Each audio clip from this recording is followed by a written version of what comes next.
Bonjour à tous, donc aujourd'hui on se retrouve dans la première vraie vidéo de ma chaîne YouTube. Donc c'est comment débuter le rallye.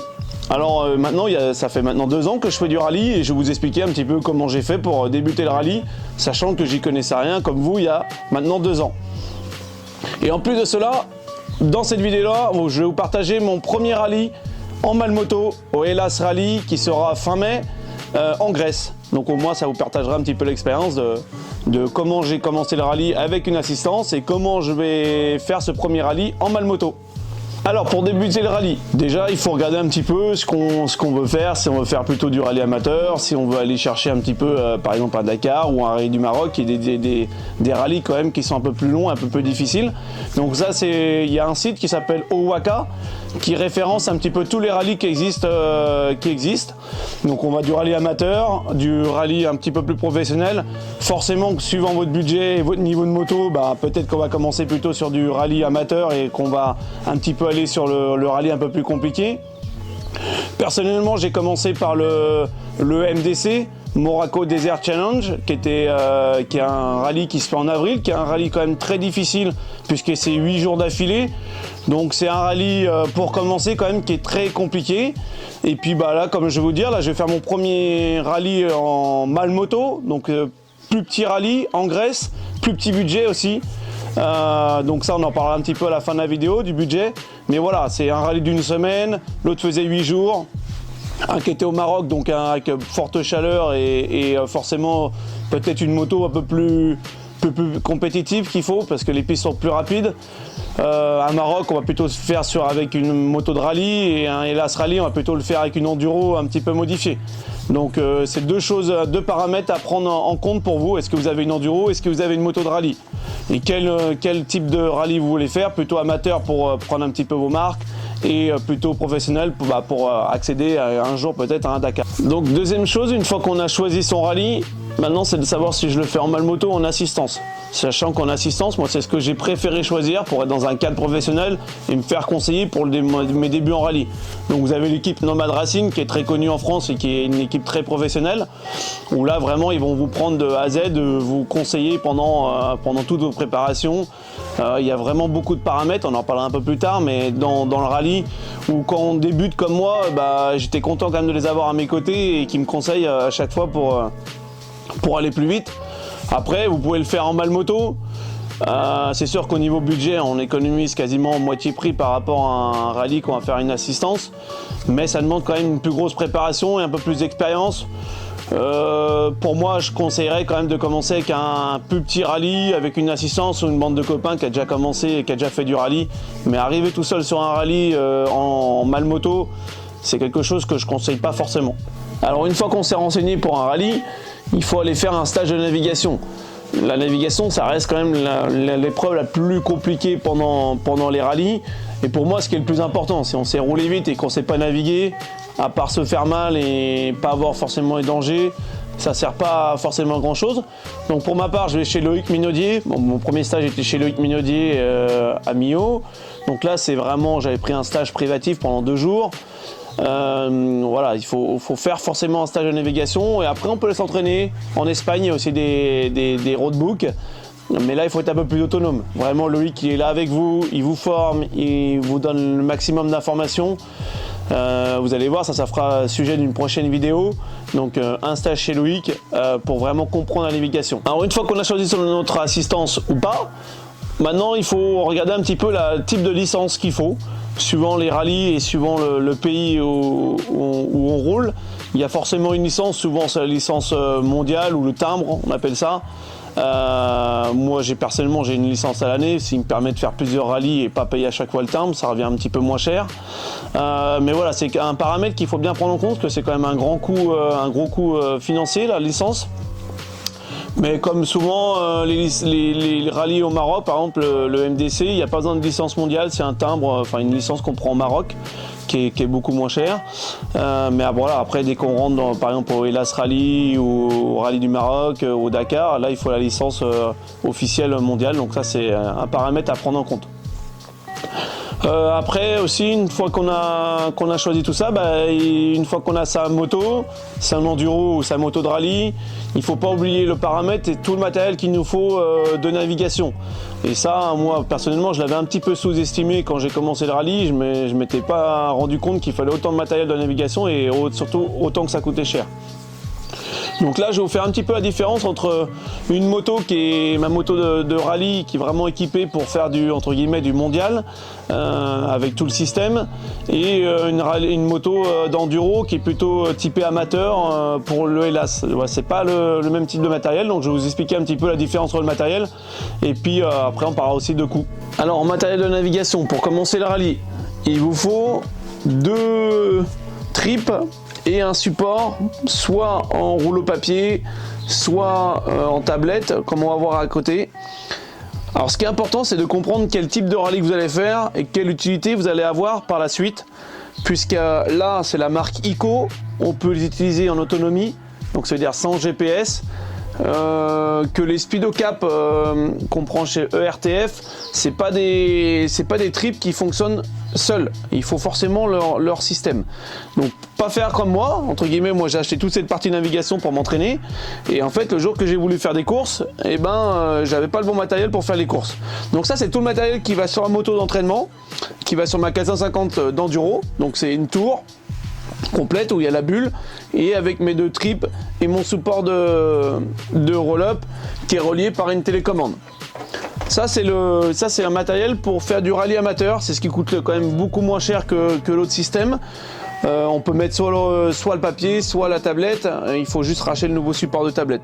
Mais ça, c'est un système qu'il faut comprendre qui fonctionne tout seul. Maintenant, on va passer sur la moto de rallye. Donc là, on est sur du matériel où on a besoin soit de la tablette, ou quand on fonctionne avec un rouleau, de la partie GPS qui se met ici. Mais entre guillemets, ce matériel-là ne fonctionne pas seul. Il faut forcément qu'il ait la fonction du GPS qui est intégré maintenant à la tablette. Donc là, c'est le support tablette, c'est pour ça qu'il n'y a pas de tablette, puisqu'on les loue à chaque rallye, comme j'ai dit. Et après, il y a un autre petit système qui est sur le côté. Donc après, on a les retrack. Ça, les retrack, c'est ce qui nous sert un petit peu pour toute la sécurité. Ça, c'est obligatoire en championnat du monde. Mais par exemple, sur le Hellas, c'est pas du tout ce système-là. Ça s'appelle le Stella, c'est le même système, un peu plus simple. Et voilà, là, il faut quand même racheter le support, le Stella, le support de tablette, et il faut acheter toute la partie de navigation. Ça, cette partie de la navigation, c'est à peu près un peu plus de 3 000 € à l'achat. Donc ça, c'est quand même un paramètre qu'il faut prendre en compte. Là-bas, si on parle pas du support pour la moto, on est quand même aux alentours de 1 200 €. Donc on est pour équivalent 3 200 € sur le vrai système pour faire des courses en championnat du monde. Et là, on est plutôt sur 1 200 € sur un achat pour un modèle amateur. Après, l'avantage d'acheter une 450 Rallye, c'est que la moto est directement prête pour faire des courses. Moi, j'ai juste changé les ressorts de fourche, mais en tout cas, c'est le modèle standard qu'on achète dans le commerce. On n'a rien fait dessus. Alors que sur une enduro, comme sur celle-ci, on va voir le pick-up là, non ? Comme sur celle-ci. Voilà, sur celle-ci, donc c'est une moto d'enduro base. J'ai mis un kit Kayaba pour avoir une meilleure suspension, et j'ai dû mettre un réservoir grande capacité, et j'ai mis des roues un petit peu plus renforcées. Et on monte forcément la tour qu'on est là-bas. Après, ça, on est sur une moto équipée, tout compris à peu près, on tombe à peu près de 15 000 € en achetant une moto neuve, en mettant tout le matériel, ça m'a coûté à peu près 15 000 €. Que sur la moto de rallye, on est tout de suite maintenant elle est passée à 37 000 €, la nouvelle passée à 37 000 €, plus 3 000 €, on est plutôt à 40 000, ici 15 000. Donc pour faire du rallye amateur, cette moto-là, elle convient très bien. J'ai été faire de l'entraînement en Espagne sur les pistes rapides, ça va très très bien. Donc une fois qu'on a choisi son rallye, son assistance ou pas, son matériel de sécurité, il y a quelque chose de très très important pour moi, et ce que j'ai mis l'accent dessus la première année, c'est la préparation physique et la nutrition. Alors j'ai préféré un petit peu mettre la nutrition en priorité sur la première année, puisque entre guillemets j'ai une bonne base physique, puisque ça fait des années que je roule. Mais voilà, c'est vraiment 2 paramètres qui sont très importants. Et souvent, on voit des pilotes qui arrivent un petit peu en rallye, qui ne sont pas forcément prêts, ou ils ne s'attendent pas à une difficulté aussi importante.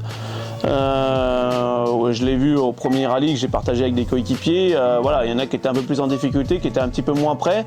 Et surtout la nutrition. On s'aperçoit que souvent la nutrition, on laisse un petit peu de côté. Et puis en fait on arrive le jour J, on n'a pas prévu de ce qu'il fallait boire la journée, ce qu'il fallait manger. Donc ça vous allez voir dans une prochaine vidéo, je vais vous expliquer un petit peu comment on prépare un rallye et toute la partie nutrition.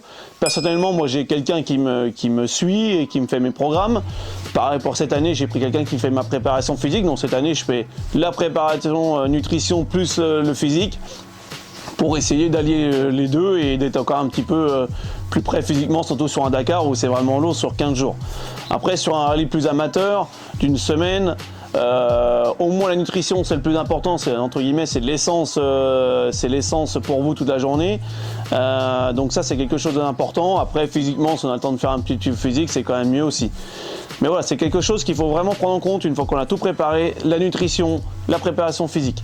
Bon, une fois qu'on a fait tous ces paramètres, on va parler un petit peu budget. C'est des prix un petit peu... voilà, je donne des fourchettes, hein, ça peut changer un petit peu tous les ans, forcément les prix. Mais déjà, entre un rallye amateur et un rallye un peu plus professionnel, l'engagement. Un Hellas Rally, on va être entre 1400 et 1600 euros l'inscription. Sur un Maroc, on va être plutôt autour de 4008. Et puis sur un Dakar, on va être à 18 000 euros. Voilà, donc le prix de l'inscription à prendre en compte en premier. Après, suivant les rallyes, il faut louer le matériel de navigation. Alors vous avez vos propres matériels, mais tout ce qui est GPS et le matériel de sécurité, ça c'est à louer. Donc pareil, on est sur une enveloppe à peu près de 1000 euros par rallye. Sur un Dakar c'est inclus, mais sur les autres rallyes il faut le prendre en plus, donc c'est un paramètre à prendre en plus. Et par exemple sur le Hellas on est sur un matériel un petit peu moins compliqué, donc beaucoup moins cher, qui est compris un peu dans l'engagement. On a juste le support acheté à 150 euros. Donc voilà, entre les rallyes amateurs et les rallyes un peu plus professionnels, et surtout le championnat du monde où il y a toute une réglementation derrière, le coût qu'il faut derrière est beaucoup plus important. La licence, on est sur 800 euros par épreuve et 1900 euros à l'année. Donc c'est une licence FIM. Voilà, si vous faites qu'un seul rallye, je vous conseille de prendre le timbre. Si vous en faites plusieurs dans l'année, je vous conseille forcément de prendre la licence. Après, en termes d'équipement, un bon airbag, on est autour de 1000-1200 euros. Sachant qu'il faut des cartouches d'avance sur une épreuve de mondial, il faut 6 cartouches d'avance. Donc à 45 euros la cartouche, voilà, c'est des budgets un petit peu à prévoir. Après, vous avez votre casque, vos habits habituels. Je vous conseille quand même d'avoir une petite veste de rallye. On a quand même pas mal d'affaires à prendre toute la journée sur soi, entre la nutrition, le téléphone, voilà, pas mal de petites choses à prendre. Donc la veste de rallye par rapport à une veste enduro, on aura quand même un peu plus de place. Donc c'est un coût supplémentaire à prendre. Il faut compter entre 350 et 600 euros suivant le fournisseur. Et puis après, il faut prévoir un petit peu d'hébergement. Puisque avant les courses et après les courses, souvent on dort à l'hôtel. Le billet d'avion pour se rendre à la course. Ça, c'est tous des paramètres voilà, qu'il faut quand même prévoir. Donc c'est sûr que par exemple, on va parler d'une enveloppe globale. Le Hellas Rally, je vous parle sans pneus. Le Hellas Rally, on est à peu près à 3500 euros de frais. Entre l'inscription, le transport de la moto, puisque je fais transporter ma moto, les billets d'avion, l'hébergement.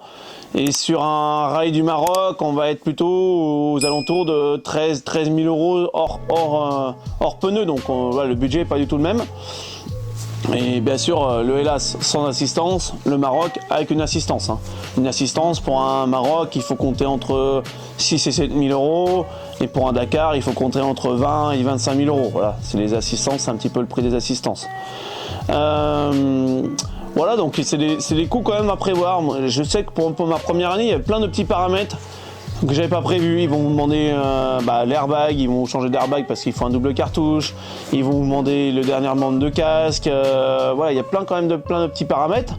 Et il y a aussi un paramètre. Alors, le coût d'entretien de la moto à l'année, pour moi, c'est pas ce qui coûte le plus cher. Il y a un petit peu de pièces. Si on casse pas, si on tombe pas, ça coûte pas très cher. Il y a surtout des vidanges, des kitchens et des pneus et des bimousses. Les pneus et les bimousses, il faut compter à peu près 500 euros tous les 2 jours de course. entre les bibles et les pneus. Voilà. Mais en tout cas, l'entretien de la moto, l'année dernière, j'ai dû passer à peu près 3500 € sur 3 rallyes. Donc c'est quand même pas un gros budget par rapport au nombre d'heures qu'on passe. L'année dernière, j'ai fait 190 heures avec la moto de rallye et voilà, à peu près 3500 € de pièces d'entretien, sachant que mon mécano l'entretient à chaque fois avant les courses et pendant les courses, j'étais en assistance chez Nomad, donc il s'occupait de la moto. Donc dans les grandes lignes, un Hellas Rally, pneus compris, il faut compter à peu près 4000 €. Un Maroc avec assistance, il faut compter à peu près avec les pneus entre 13 et 14 000 € suivant le nombre de pneus que vous allez passer dans le rallye. Et là, un Dakar, on est tout de suite un peu plus cher, entre 18 000 € d'inscription, à peu près 25 000 € d'assistance.